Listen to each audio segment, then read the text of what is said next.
kandi nyine tu kandi uri umusore ufite imbaraga ariko byawe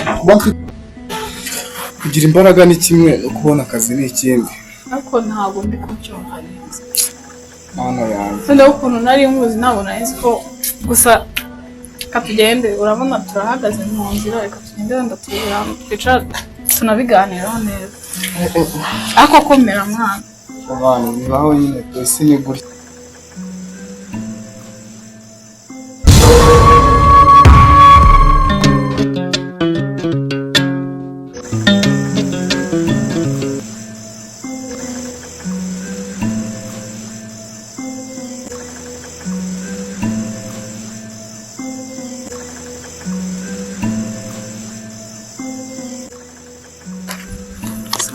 twagendeye wallahi ngubu waretse tugashaka nano twicara ko nabonye wanya ari kure sura nakene ko turahano twicara nyine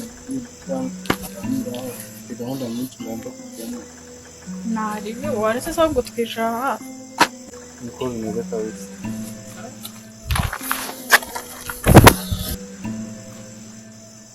nuko byagenze nyine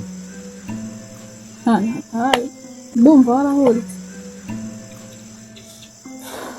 wese wabimenye kubera iki rega mwana twese twarababaye ntago ari mwe twese ntago ariko ubuzima bw'isi nyine butugeraho turabona komeje kugorana gusa mwana wisubire nta kibazo noneho wongezeho kuzajya nywa n'urumogi kandi nta runywa sigaye unywa n'itabi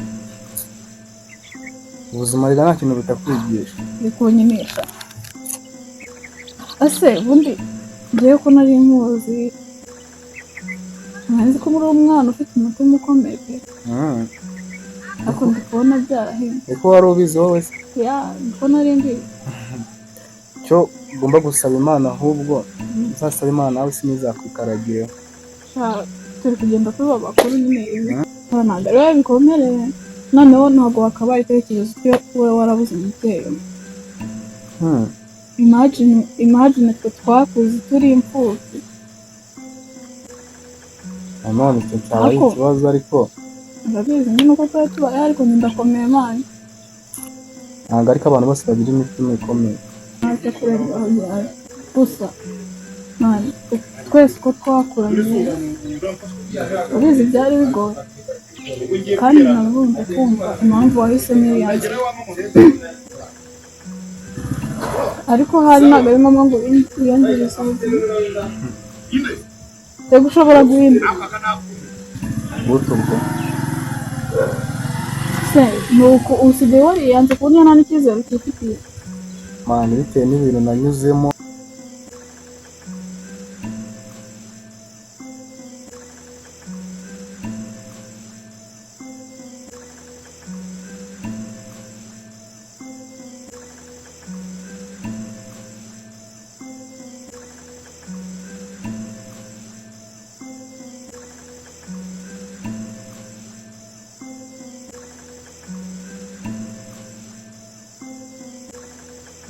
biti hasi mani ko wambeshye kwe uraje tebuka mani nanjye hari ibintu nari nigiriyemo meze biti sawa meze neza meze neza biraca bose ni gake gake nyine biragenda ko bimeze bose ntabwo ikibazo cyane ngomba hasa rero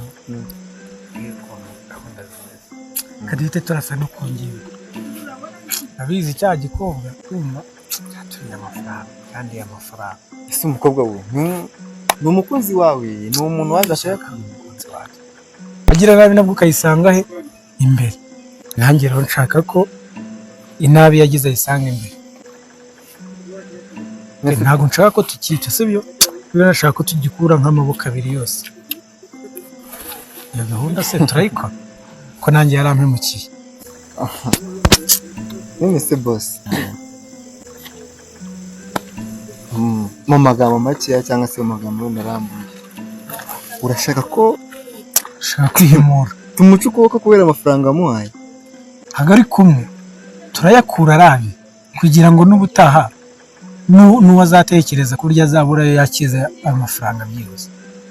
Sinzi niba utari kubyumva. Urumva ngukuyeho amaboko abiri, uwaguha ikintu none wacyakiza iki? Amaboko ntayo azaba agifite. sha boss rero nubwo nyeretse iyo foto ntabwo nyibonye neza, ni kwa nima Si ngombwa, nta kibazo. Wowe cyambere urabanza umenye ngo ni akazi ko kwihimura, nta kintu. Ahubwo akazi uragakora, uri tayari. Amafaranga yawe urumva yaba ugiye kubona yo haraye.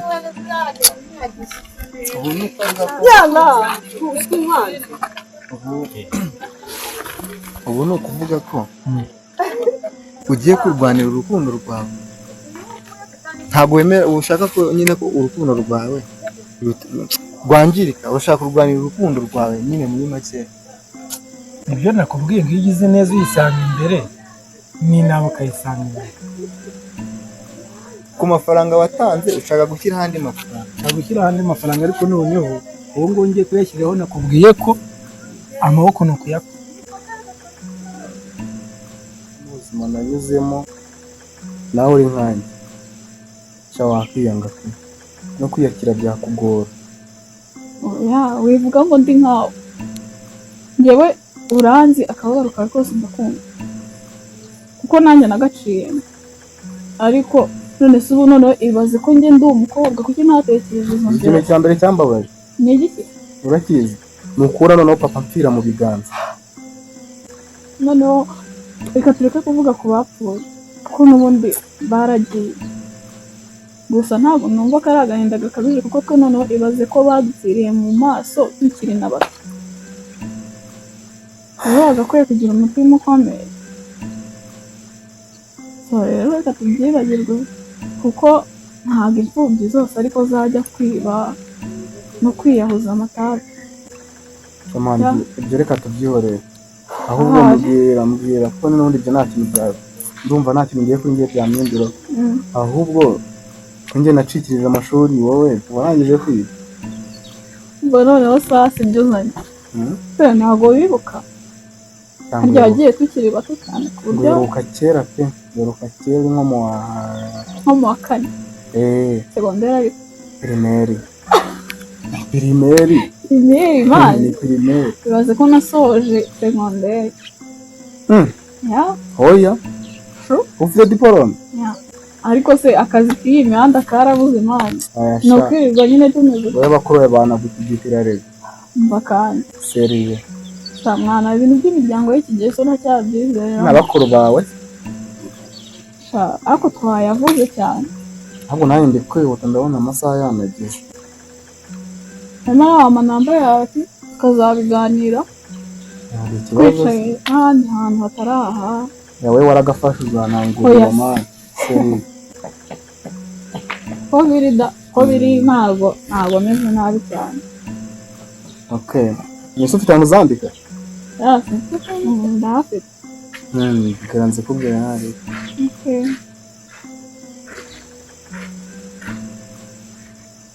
Zeru karindwi umunani magana abiri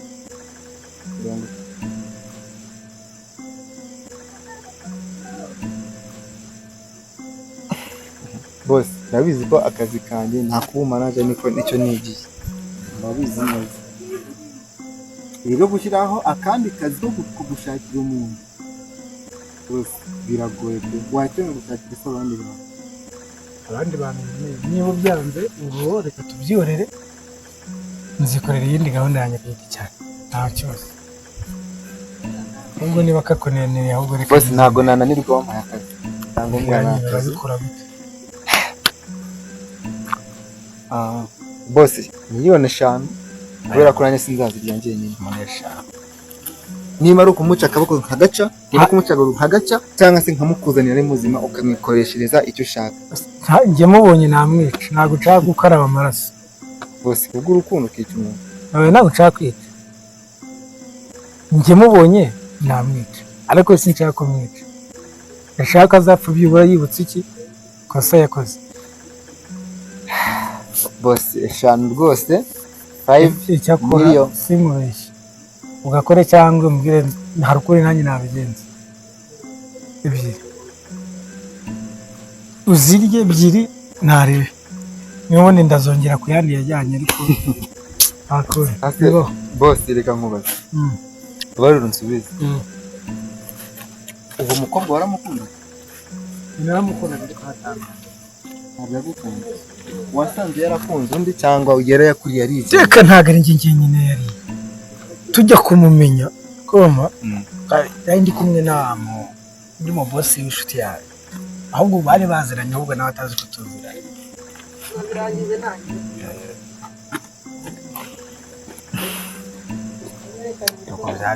ubwo rero tayari niba ugize akazi uri kukumva nta ribi ubwo mbwira kumva tuze kunoza amasezerano birangiye bose 5 million bose ngiye gukora amaraso urabizi ko atari ko kazi ngiye 5 million ngiye gukorera akazi kawe nkuko bishaka hano urabizi sinzabikora njye nyine bose ntabwo nzabikora njye nyine ibintu byo gushaka umuntu bimwe na bimwe bigenda ebyiri n'igice niba bidakunda nzabyikorera enye nzabyikorera uwo karakunani ahubwo rero ubwo ngubwo reka nigendere ubwo njye gukorera ibindi naringiyemo ubwo ntaribi bose baziguraza kumbwira sawa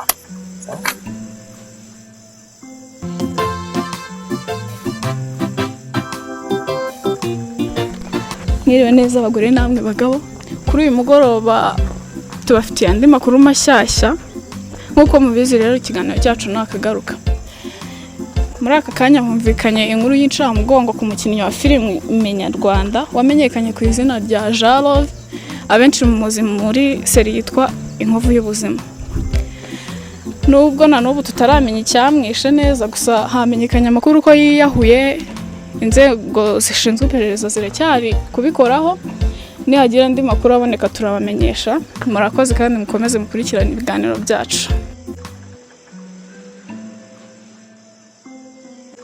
ariko simana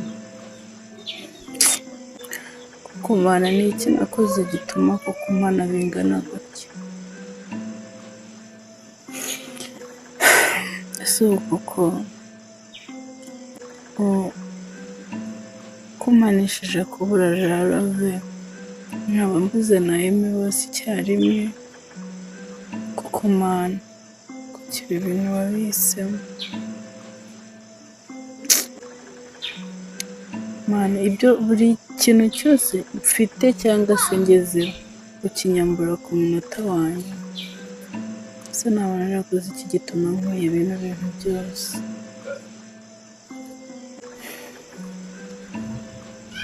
cyakoze ubone bw'intambara itangiye ngomba gukora buri kimwe cyose byansaba nkigarurira Emi ndamurwanirira pe ntabwo ubuzima nabukomeza ngomba kumwigarurira burya azambaba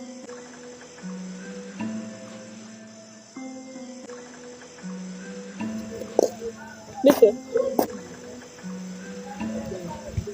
se ko wahereye kare wicaye ahabita byawe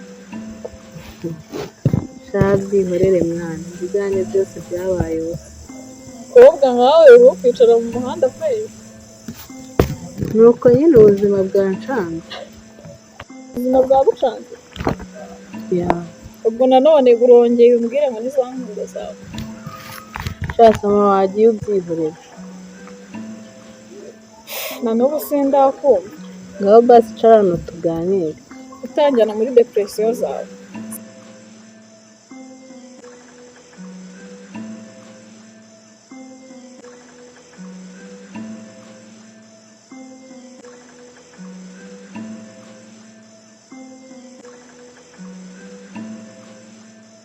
peti ngina ese ko nkwagarika bimeze bicara haratuvuye ugana iki se kandi we ntabwo rero dukubitanye uri gusimbuka ibipangu hariya hepfo abantu kuko i Kigali baracanganyikiwe koko ngiye duhura ariko se sharika nkuba ntabwo rero dukubitanye yambara urwo rupira ukiruka si imipira ntabwo isa irasa n'abantu bagaza bwira icyo mbwira icyo mpagarike aha ngaha nikomereze mfite gahunda nyinshi mani yakugira inama yo kureka ubusaha iyi ndetse abantu muzamubona babikiye bitambukira bagenda ngo ni ibisambo ibisambo bya binyanditseho reka mubwire sindi kugura nk'ahantu zisibye ko nkubonye utari ku bipangu hehe se kumvira ruguru ruguru wewe uri kuva ntacyo nta magambo menshi tukuvugana nawe man. Ngira ikintu magare cyangwa nigendera.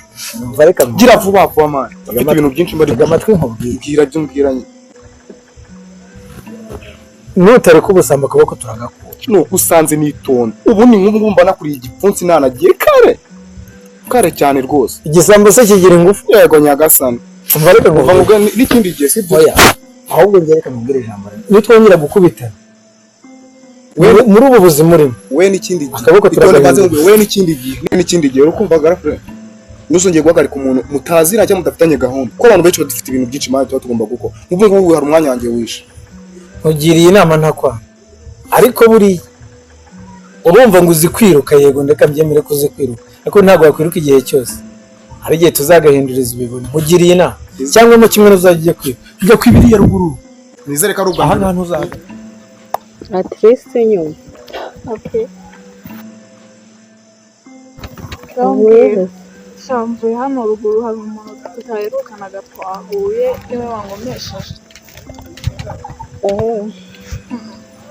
nanjye byajya byancanze ndaho nicaye singira ikintu nkora ngo Noneho ibaza ko ibibazo umazemo iminsi bisigaye byaranakunanuye.